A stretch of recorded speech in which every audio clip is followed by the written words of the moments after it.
Değerli izləyicilər, Futbolistma YouTube kanalında növbəti keçid edəcəyimiz mövzu Çempionlar Liqasındakı Qarabağın əlbəttə ki növbəti oyunudur. Növbəti oyunumuz İtaliyada olacaq. San Paulo'da veya Diego Armando Maradona stadionunda Neapol şəhərində Qarabağ komandası Çempionlar Liqasına 5-ci turda Napoli'nin qonağı olacaq dərlan. Əslində Napoli İtaliya seriyasında Antonio Conte'nin rəhbərliyi altında bir qədər qeyri-sabit çıxış ilə yadda qalır. Mövsümə əla başladılar, Interi məğlub etdilər, çempionluq yolunda inamlı irəlilədilər, amma Lukaku'nun zədələnməsi işləri korladı onlar üçün əvvəlcə. Højlund gəldi komandaya, o zədələndi. Bundan başqa daha sonra Kevin De Bruyne zədələndi və ən son, hələ ki ən son Frank Zambo Anguissa zədələndi. Hətta o deyilir ki, hətta Afrika Millətlər Kuboku turnirində də iştirak etməyəcək. Yəni uzun müddət bir neçə aylıq sıradan çıxır. Milli komandada yeri gəlmişkən zədələnir.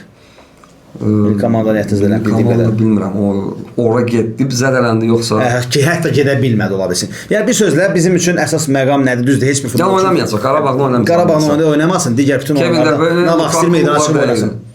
Kevin De Bruyne, Lukaku və Anguissa oynamayacaqlar Qarabağa.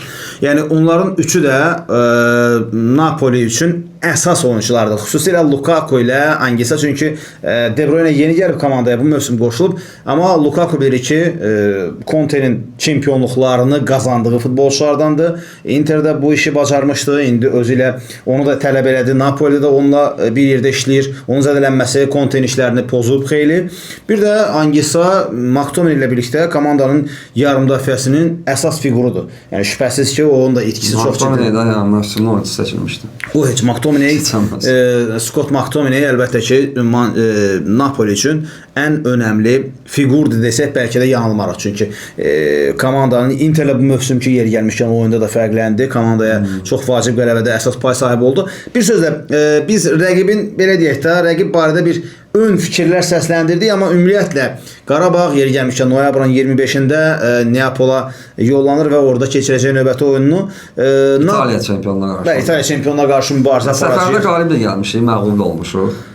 Oyunun ssenarisindən çox şey asılıdır. Yəni rəqib ad olaraq Napoli'də İtaliya çempionudur, amma Chelsea ilə oynadıq.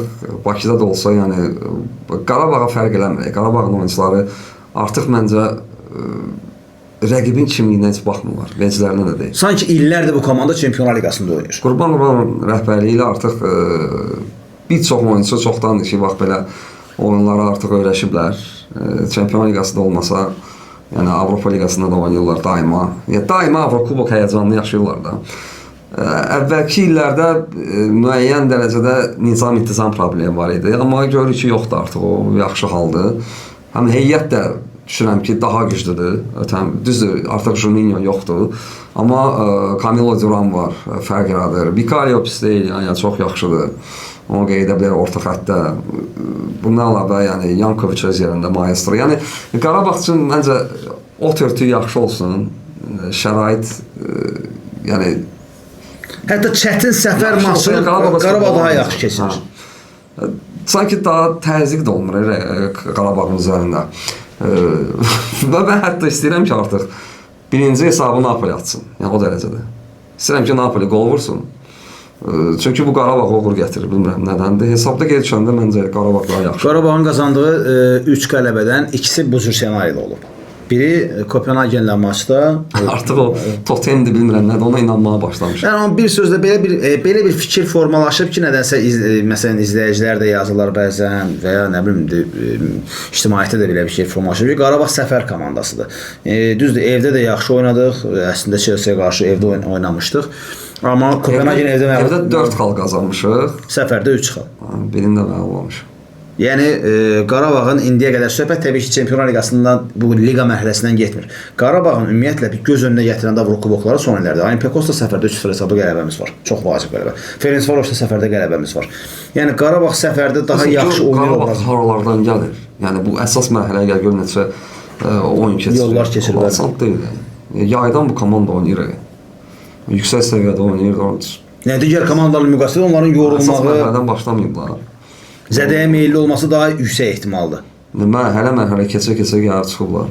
Qurban Qurbanovun Çempionlar Liqasında möhtəşəm bir komandanın memarıdır, yaradıcısıdır. Şübhəsiz bu qələbələrin əsas pay sahibi, bir nömrəli pay sahibi Qurban Qurbanovdur. Bunu etiraf etmək lazımdır. Yəni bu düşünürsənmi ki, yəni Çempionlar Liqasındakı bu mövsüm Qarabağın inşallah play-off oynamağa ehtimalı olar və bu Qurban Qurbanovun deyək ki, ən pis halda Türkiyənin 3 böyük komandası olsun və ya yüksək pillələrdə mübarizə aparan bir komandaya baş məşqçi kimi getmə ehtimalı və yaxud da ümumiyyətlə Qarabağdan daha yüksək səviyyəli bir komandada baş məşqçi olmaq ehtimalına nə qədər təsir göstərə bilər səncə? Mən nəsə inanmıram ki, Qurban Qurbanova böyük klubdan təklif gəlsə gedər. Gedərmi səncə? Hara gedər? Zarafat deyil də, bu 16, 17 ildə Qarabağın Sir Alex Ferguson olmaq istəyir. Nəsə məndə elə bir his var. Bilməm, yanıla da bilərəm. Bəlkə, nə bilim, Hansi Flick getdi, Barcelona istədi Qurban Qurbanovu. Ona da yoxdur, nə çətin olacaq. Elə bir yerdən gəlsə, amma məsələn, böyük beşlik ölkələrinin ortabaq klublarından məncə təklif gəlsə getməyəcək.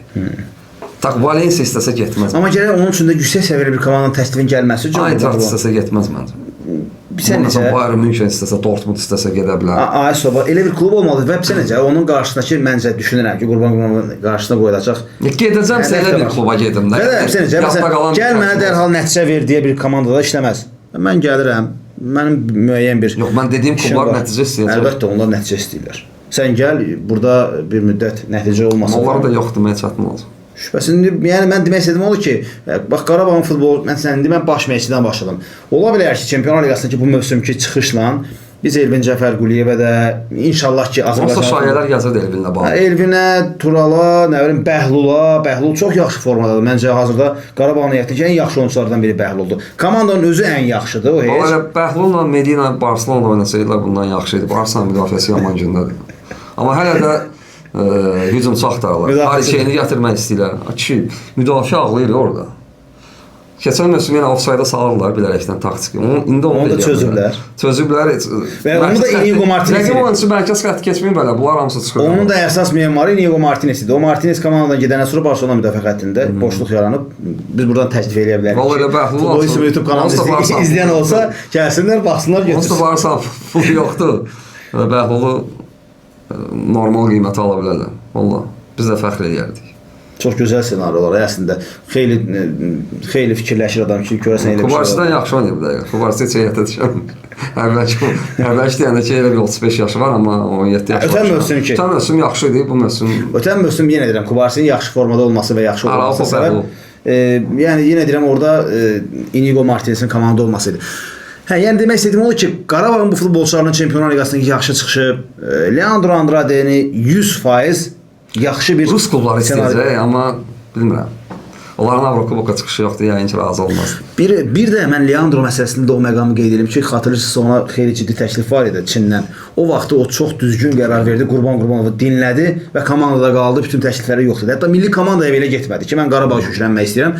Dəfələrlə mətbuata verdiyi açıqlamalarda bildirdi ki, mən heç bir düşünmək istəmirəm, yalnız Qarabağ barədə düşünürəm və həqiqətən də zaman göstərdi ki, onun Qarabağ barədə düşünməsi, burada qalması nə qədər düzgün addım idi. Hazırda Qarabağın şübhəsiz ən üzdü olan faktiki qollarla o vurdu. Heç qol, əla nəticədir. Əla qollardır o, özdə. Əla qollardır. Yəni Chelsea burada o qaydan topa zərbə elə belə orada deyil. Gedişatı izləyib. Müdafiəçinin yanından o dəqiq zərbə endirmək. Elə bir yerə göndərdi ki, 3 müdafiəçi də var idi. Oraya vardı qarşısında. Və ya Tosin idi, ya Hato idi, qapı xəttinin içərisində idi.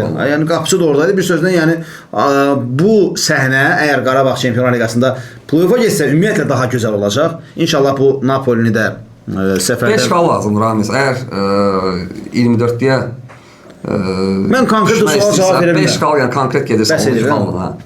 Amma Napolidən xal almalısan, evdə ayaqçı udmalısan, 4 xal. Bir də ya Enfield ya da Eintracht. Ən yaxşısı. Ən gözəli. Mənim ssenariyumdakı Napoli səfərdə məğlub. Əsəbi yumurta. Ola bilsin o vaxta qədər məsələni həll eləməsin. Mən düşünürəm ki, ən yaxşısı Napoli səfərdə məğlub edib 3 xal qazanmaqdır. Sonra evdə, çünki Ajaxda baş məşqçi dəyişikliyi oldu. John Heitinga ilə yollar ayrıldı və Erik Ten Hag gələ bilər. Ten Hag'ın gəlməsi Qarabağın xeyrinə olacaq məncə. Yox, bilmək olmaz. Çünki yeni gələn məşqçi istərsəniz O bir heyət balaca da olsa, düzdür, heyət o qədər təcrübəli deyil, amma yəni o futbolçular da istəklidirlər, yenidirlər, nə qədər olmasa onları da ağlayırdı hamısı Qalatasarayla oyunda azarkeşlər. Vallahi yəni Ajaxı belə aciz yəqin ki son illərdə görməmişdik. Ümumiyyətlə çempionatda işlər yaxşı getmir. Bir sözlə Napolini səfərdə məğlub eləyə bilsək, ondan sonra evdə məğlub yox qalaq. Ajaxı burada da. Mən məğlub eləməkdən düşünürəm. Eintrachtla da Bakıda oynayırıq da. Yəni bir xal oradan 5 xal əla. Əla nəticədir. 24 deyirsən. Belə, məncə Qarabağın Çempionlar Liqasındakı Napoli səfəri ilə bağlı kifayətdir məncə məsələlərə toxunduq və əlimizdən yalnız nə gəlir? Uğur arzulamaq, uğur arzulamaq Qarabağa. İndiyə qədər gördüyü iş çox möhtəşəmdir komandamızın. Yəni başımızı ucadan uca edib. İnanırıq ki, bu ssenari, bu macəra davam edəcək. Yəni müdafiədən oynamır. Yəni müdafiə olunmur. Hesabda önə keçəndə də, üstünlük əldə edəndə də bu komanda müdafiə olunmur, avtobus qurmur. Öz futbolunu oynayır və nəticə qazanır. Qollar vurur. Yəni söz var, çirkin futbol oynamır da. Yəni baxımlı futbolla xallar qazanlar 7 xal. Fantastikadır. Ümumiyyətlə bu Çempionlar Liqasında sənin praqmatik futbolla nəticə qazanmaq üçün sənin gərək dünya səviyyəli müdafiəçilərin olsun. Onlar da buna nəzərə başa düşürlər. Bizim belə müdafiəmiz yoxdur da. Vəssalam. Ən yaxşı müdafiə hücumdur və artıq məncə çempionat başlamamışdan əvvəl nə qədər 5 xal. Mən 5 xal. Mən də 5 demişdim, xatırlayırsan mı? Mən də 5 demişdim. 5 düşünürdüm artıq 2 xal topu. Hazırki vəziyyətdə Yeriyəmişən Elşən göndərib Kevin De Bruyne, Alex Meret, qapıçı Billy Gilmore, Leonardo Spinazzola, Romelu Lukaku. İtkilərə bax. Angisa da var. Angisanı da əlavə eləyirəm. 6 itkisi var. Düzdür, indi ola bilsin. Bəziləri sağala bilər. Sağala bilər. Amma düşünürəm ki, bir də Kadi Borges'in də zədələnmə olduğunu qeyd edək. O da xeyli müddətli sıradan çıxdı. Amma Abdayev oyuna yaxşı qoşuldu. Bax, onu da qeyd etmək lazımdır. Əsas Yankoviç qayıdı. Yankoviç də komandanın ən önəmli figurudur. Məncə yenə deyirəm, Napoli ilə səfər maçında komandamızın qalib gələcəyini inanıram. Nəriman da yaxşı oynadı Chelsea-yə qarşı. Bir dənə zərbəsi var ya, təhlükəli, qapının yanından keçdi. Sonra ötürməni elədi, Kaşikun vurduğu zərbədə ötürməni o cinahdan o eləmişdi. Yəni, necə futbolçuların Bilbao səfərindən sonra baş məşqçinin onlara xeyli belə deyək, sıxışdırması, tənqid eləməsi və səhvlərdən nəticə çıxarması, ən yaxşı söz edəcək, hiss olunurdu və komanda tam başqa futbol oynayırdı. Bilbao 2, Qarabağ hara? Chelsea-yə qarşı oynayırdı. Orada pressingə dözməli komanda.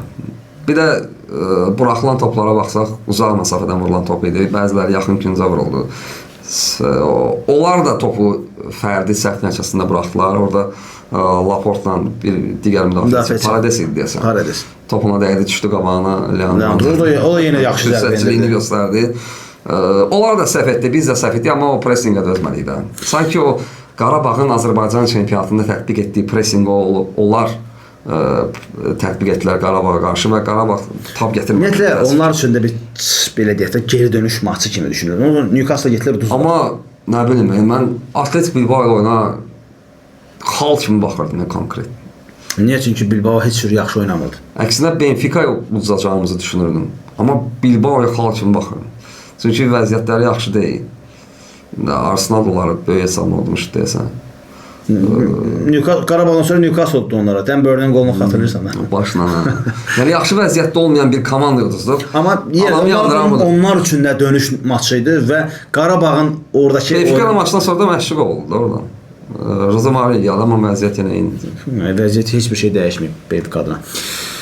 Və artıq məncə bu mövzunun da sonuna gəlib çata bilərik və məncə sağollaşarkən mütləq şəkildə biz İsmailov Mediaya təşəkkür eləməliyik Tərlan. Çünki Elşən və onun dostları Surxay, indi əli burada olmasa da o da xeyli əziyyət çəkir. Onlara dərin təşəkkürümüzü bildiririk.